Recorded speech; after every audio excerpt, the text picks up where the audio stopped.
നമസ്കാരം. തിരക്കേറിയ നമ്മുടെ ജീവിതത്തിനിടയിൽ, നെട്ടോട്ടങ്ങൾക്കിടയിൽ ഒരല്പനേരം മനസ്സിന് സന്തോഷവും പ്രചോദനവും നൽകുന്ന കുറച്ച് കൊച്ചു കൊച്ചു വിശേഷങ്ങൾ കേട്ടാലോ?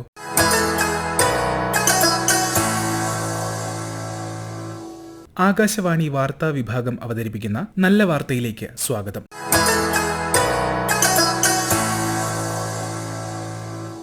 ഗുജറാത്തിൽ നിന്നുള്ള ഒരു പാരാലിമ്പ്യനാണ് മായാഭായ് ഭമ്മർ. ഏറെ പ്രചോദനാത്മകമാണ് ഇദ്ദേഹത്തിന്റെ ജീവിതം. 6 വയസ്സിൽ പോളിയോ രോഗം ബാധിച്ച് ഇദ്ദേഹത്തിന്റെ കാലിന് ചലനശേഷി നഷ്ടപ്പെട്ടു.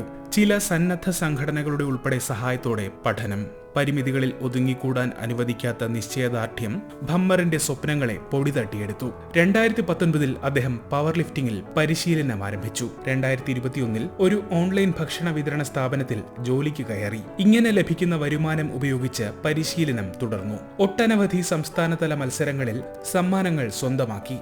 2023 ഖേലോ ഇന്ത്യ പാരാ ഗെയിംസിൽ വെങ്കല medal. 2025-26 Gujarat para power lifting ചാമ്പ്യൻഷിപ്പിൽ 115 കിലോഗ്രാം ഉയർത്തി അദ്ദേഹം വെള്ളി മെഡൽ കരസ്ഥമാക്കി. പവർ ലിഫ്റ്റിംഗിൽ കൂടുതൽ നേട്ടങ്ങൾക്കായി ഇന്ത്യക്ക് വേണ്ടി അന്താരാഷ്ട്ര മത്സരങ്ങളിൽ സുവർണ നേട്ടത്തിനായി ഈ യുവതാരം പരിശീലനം തുടരുന്നു, കഠിനാധ്വാനം ചെയ്യുന്നു.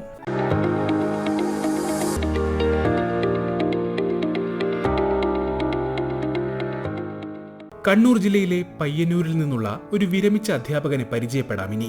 കോറോം ദേവി സഹായം UP സ്കൂളിലെ അധ്യാപകനായിരുന്ന PV വിജയൻ മാഷ്. സജീവ പ്രവർത്തനങ്ങൾക്ക് സർവീസിൽ നിന്നുള്ള വിരമിക്കൽ ഒരു വിരാമമല്ലെന്ന് മാഷ് തെളിയിക്കുന്നു. റിട്ടയർമെന്റിന് ശേഷം തന്റെ പച്ചക്കറി കൃഷി വിപുലീകരിക്കാൻ ഇറങ്ങിത്തിരിച്ച മാഷ് ആധുനിക കൃഷി രീതികളുടെ ഉൾപ്പെടെ സഹായത്തോടെ അതിൽ മികച്ച വിജയം കണ്ടു. വീടിനടുത്തുള്ള ഭൂമിയിൽ ജലസേചനത്തിനായി ഒരു കുളം ഇദ്ദേഹം നിർമ്മിച്ചു. കൃഷിയിൽ നിന്നുള്ള വരുമാനത്തിന്റെ ഒരു വിഹിതം ജീവകാരുണ്യ പ്രവർത്തനങ്ങൾക്കായും അദ്ദേഹം വിനിയോഗിക്കുന്നു. 2 പതിറ്റാണ്ടായി പച്ചക്കറി കൃഷി നടത്താം. ആദ്യകാലത്ത് കുറച്ച് സഹായികളൊക്കെ ഉണ്ടായിരുന്നു. അവരൊക്കെ വെച്ചാണ് കൃഷി നടത്തിയത്. 2019 സ്കൂളിൽ നിന്ന് വിരമിച്ചതിന് ശേഷം പൂർണ്ണമായും ഈ രംഗത്ത് സജീവമാണ്. ആധുനിക രീതിയിലുള്ള കൃഷി സമ്പ്രദായമാണ് ഈ പച്ചക്കറി കൃഷിയിൽ അനുവർത്തിക്കുന്നത്. വിഷാംശമില്ലാത്ത ഉൽപ്പന്നങ്ങൾ ഉണ്ടാക്കുക എന്ന് തന്നെയാണ് ലക്ഷ്യം. പച്ചക്കറി കൃഷി മൊത്തത്തിൽ ലാഭകരമല്ല എന്ന് പറയാൻ പറ്റില്ല. പണത്തിന്റെ കാര്യത്തിൽ മാത്രം ഒരു ലാഭം നോക്കരുത്. കൃഷിയോട് ഒരു പാഷൻ ഉണ്ടാവുകയും ദിവസവും 2 നേരവും തോട്ടത്തിൽ എത്തുകയൊക്കെ ചെയ്യുന്നാൽ കുറേയേറെ നന്നായിരിക്കും. ചില അവസരങ്ങളിൽ രോഗങ്ങളോ കാലാവസ്ഥ വ്യതിയാനമോ കാരണം വലിയ നഷ്ടമൊക്കെ വന്നേക്കാം. എന്നാൽ അടുത്ത പ്രാവശ്യം പൂർവാധികം ശക്തിയോടെ മണ്ണിലേക്ക് ഇറങ്ങുക. വിജയിക്കാതിരിക്കില്ല. കൃഷിയിൽ സജീവമാകുമ്പോൾ നമുക്ക് ലഭിക്കുന്ന സംതൃപ്തി ഉണ്ടല്ലോ, അതൊരു അനിർവചനീയമായ ഒരു കാര്യമാണ്. ഉഴുതുണ്ണുന്നവനെ തൊഴുതുണ്ണണം എന്നാണല്ലോ. വർഷങ്ങളായി സ്കൂളിന്റെ ആഭിമുഖ്യത്തിൽ നാട്ടിലെ കുട്ടികൾക്ക് സൗജന്യമായി നീന്തൽ പരിശീലനം നൽകി വരുന്നുണ്ട് വിജയൻ മാഷ്. റിട്ടയർമെന്റിന് ശേഷവും അത് തുടരുന്നു. 1985 മുതൽ കോവിഡ് കാലം വരെ തുടർച്ചയായി പോയി. കോവിഡ് കാലത്ത് 2 കൊല്ലം ബ്രേക്ക് ചെയ്തു. കഴിഞ്ഞ വർഷം വരെ അത് സ്കൂളിന്റെ നേതൃത്വത്തിൽ വർഷത്തിലും ഒരു 70-80 കുട്ടികൾ ശരാശരി നീന്തൽ പഠിച്ചിട്ടുണ്ട്. സൗജന്യമായാണ് സ്കൂളിന്റെ കെയർ ഓഫിലാണ് നടത്തുന്നത്. ആദ്യകാലത്ത് സ്കൗട്ട്സിന് മാത്രമായിരുന്നു, പിന്നീട് അത് സ്കൂളിലെ എല്ലാവർക്കും 3ാം ക്ലാസ് മുതൽ അങ്ങോട്ട് 7ാം ക്ലാസ് വരെ പ്രൈമറി സ്കൂളായിരുന്നു, എല്ലാവർക്കും വേണ്ടി ഇത് നടത്തുമായിരുന്നു. പക്ഷെ ഇപ്പോഴും വിരമിച്ചതിന് ശേഷവും നമ്മുടെ പൂർണ്ണമായ നീന്തൽ പരിശീലനം നടത്തിക്കൊണ്ടിരിക്കുന്നത്. വാർദ്ധക്യത്തിലേക്ക് കടക്കുമ്പോഴും ക്രിയാത്മകമായും സേവന ബോധ്യത്തോടെയുമുള്ള ജീവിതം തുടരുന്ന ഇതുപോലെയുള്ള ഒട്ടേറെ പേർ നമുക്ക് ചുറ്റുമുണ്ടാകും. പ്രായമോ വിരമിക്കലോ ഒന്നിനും കാര്യമായ തടസ്സമല്ലെന്ന് തെളിയിക്കുന്നവർ.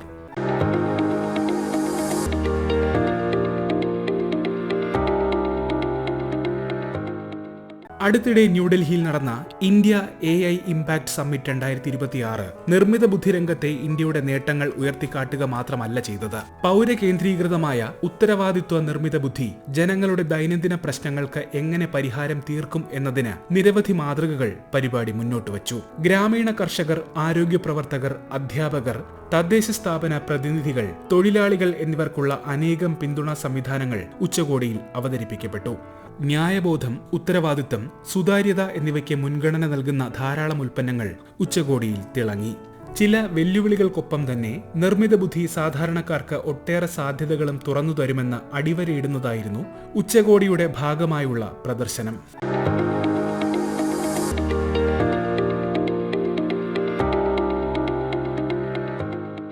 വിദ്യാഭ്യാസവും വായനയുമാണ് ഏതൊരു സമൂഹത്തിന്റെയും പുരോഗതിയുടെ അടിസ്ഥാന ശിലകൾ. ഈ ലക്ഷ്യം മുൻനിർത്തി പാർശ്വവൽകൃത വിഭാഗങ്ങളിലെ കുട്ടികൾക്കിടയിൽ അറിവിന്റെയും വായനയുടെയും വസന്തം തീർക്കാൻ നടന്നുവരുന്ന ശ്രദ്ധേയമായ ഒരു പദ്ധതിയാണ് അക്ഷരോന്നതി. കേരളത്തിലെ തദ്ദേശ സ്വയംഭരണ വകുപ്പിന്റെ നേതൃത്വത്തിലാണ് പദ്ധതി നടപ്പിലാക്കുന്നത്. പട്ടികജാതി പട്ടികവർഗ വിഭാഗത്തിൽപ്പെടുന്ന കുട്ടികളിലെ വായനാശീലം വളർത്തുക, അവരുടെ പൊതുവിജ്ഞാനം വർദ്ധിപ്പിക്കുക എന്നിവയാണ് പ്രധാന ലക്ഷ്യങ്ങൾ. പുസ്തകങ്ങൾ അപ്രാപ്യമായ ഇടങ്ങളിലേക്ക് അവ എത്തിച്ചു നൽകുന്നതിലൂടെ ആധുനിക ലോകത്തോടൊപ്പം സഞ്ചരിക്കാൻ കുട്ടികളെ പ്രാപ്തരാക്കുകയും അക്ഷരോന്നതി വിഭാവനം ചെയ്യുന്നു. സമൂഹത്തിന്റെ നാനാതുറകളിലുള്ളവരിൽ നിന്ന് പുസ്തകങ്ങൾ ശേഖരിച്ച് അവ അർഹരായ കുട്ടികളിലേക്ക് എത്തിക്കുന്ന രീതിയിലാണ് പദ്ധതി നടപ്പിലാക്കുക.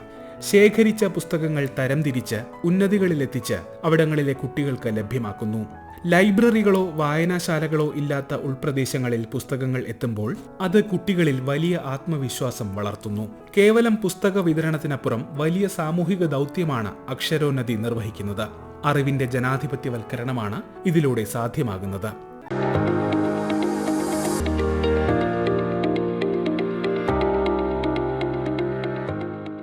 കാലാവസ്ഥാ മാറ്റം ഇന്ന് കേവലം ഒരു അക്കാദമിക് ചർച്ചയോ ശാസ്ത്ര സിദ്ധാന്തമോ അല്ല, നമുക്ക് മുന്നിലുള്ള പൊള്ളുന്ന യാഥാർത്ഥ്യമാണ്.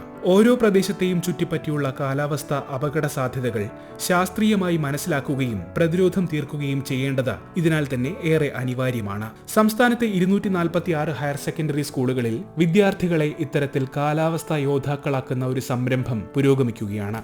യൂണിസെഫിന്റെ പിന്തുണയോടെ സമഗ്ര ശിക്ഷ Kerala, institute four climate change studies എന്നിവ സംയുക്തമായാണ് ഈ school based risk assessment mapping പ്രക്രിയ നടപ്പിലാക്കുന്നത്.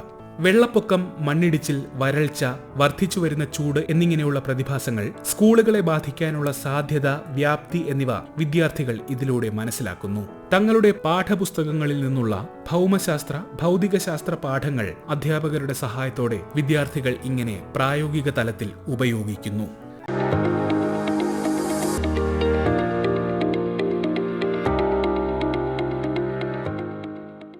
ഇടുക്കിയിൽ നിന്നുള്ള ഒരു നല്ല വിശേഷം അറിയാം ഇനി.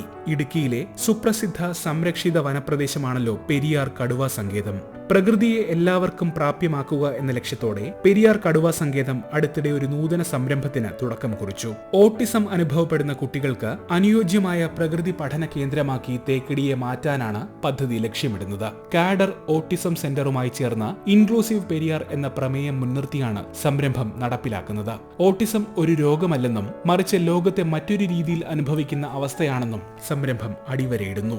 ഓട്ടിസം അനുഭവപ്പെടുന്ന കുട്ടികളുടെ വ്യക്തിത്വ വളർച്ചയ്ക്കും ചികിത്സയ്ക്കും വലിയൊരു സഹായക ഘടകമാണ് പ്രകൃതി. പ്രകൃതിയുമായി ബന്ധപ്പെട്ട പ്രവർത്തനങ്ങൾ മാനസിക, സാമൂഹിക, ശാരീരിക വികസനത്തിൽ ഗുണപരമായ സ്വാധീനം ചെലുത്തുന്നു. ഇത് മുൻനിർത്തി ഫെബ്രുവരി ആദ്യവാരത്തിൽ പെരിയാർ കടുവാ സങ്കേതത്തിൽ ഓട്ടിസം അനുഭവപ്പെടുന്ന വിദ്യാർത്ഥികൾക്കായി പരിസ്ഥിതി ക്യാമ്പ് സംഘടിപ്പിച്ചിരുന്നു. വരും നാളുകളിൽ പദ്ധതി വിപുലീകരിക്കാനും മറ്റിടങ്ങളിലേക്ക് വ്യാപിപ്പിക്കുന്നത് പരിശോധിക്കാനുമുള്ള തയ്യാറെടുപ്പിലാണ് പെരിയാർ കടുവാ സങ്കേതം അധികൃതർ.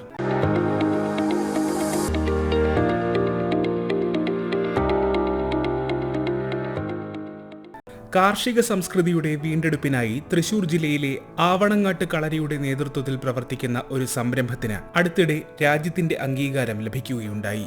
വംശനാശം സംഭവിച്ചുകൊണ്ടിരിക്കുന്ന 500-ലധികം അപൂർവ നെൽവിത്തുകളെ സംരക്ഷിക്കുന്ന ഇവരുടെ പ്രവർത്തനങ്ങളെ പ്രധാനമന്ത്രി നരേന്ദ്രമോദി പ്രതിമാസ റേഡിയോ പരിപാടിയായ മൻ കി ബാത്തിൽ അഭിനന്ദിച്ചു. നാടൻ വിത്തിനങ്ങളുടെ വൈവിധ്യം കാത്തുസൂക്ഷിക്കുന്നതിനൊപ്പം അവ വരും തലമുറയ്ക്കായി കരുതി വെക്കുന്നതിൽ കൂട്ടായ്മ വഹിക്കുന്ന പങ്ക് നിസ്തുലമാണെന്ന് പ്രധാനമന്ത്രി പറഞ്ഞു. തരിശ് ഭൂമിയിൽ ജൈവകൃഷി പരീക്ഷിച്ച് വിജയിച്ചതിലൂടെ കൊറോണ കാലത്ത് 100 കണക്കിന് തൊഴിലവസരങ്ങൾ സൃഷ്ടിക്കാനും ഈ കാർഷിക കൂട്ടായ്മയ്ക്ക് കഴിഞ്ഞിരുന്നു.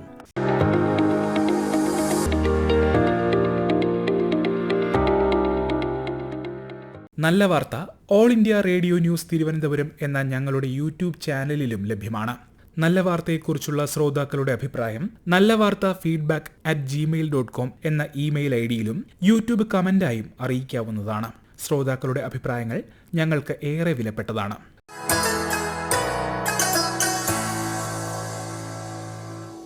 നല്ല വാർത്ത അവതരിപ്പിച്ചത് ആകാശവാണി തിരുവനന്തപുരം പ്രാദേശിക വാർത്താ വിഭാഗം.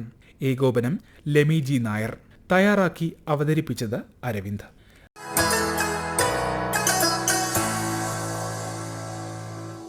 നല്ല വിശേഷങ്ങൾ നിറഞ്ഞ നല്ല നിമിഷങ്ങളുമായി ശ്രോതാക്കളിലേക്ക് അടുത്ത ശനിയാഴ്ച 6:40 വീണ്ടുമെത്താം.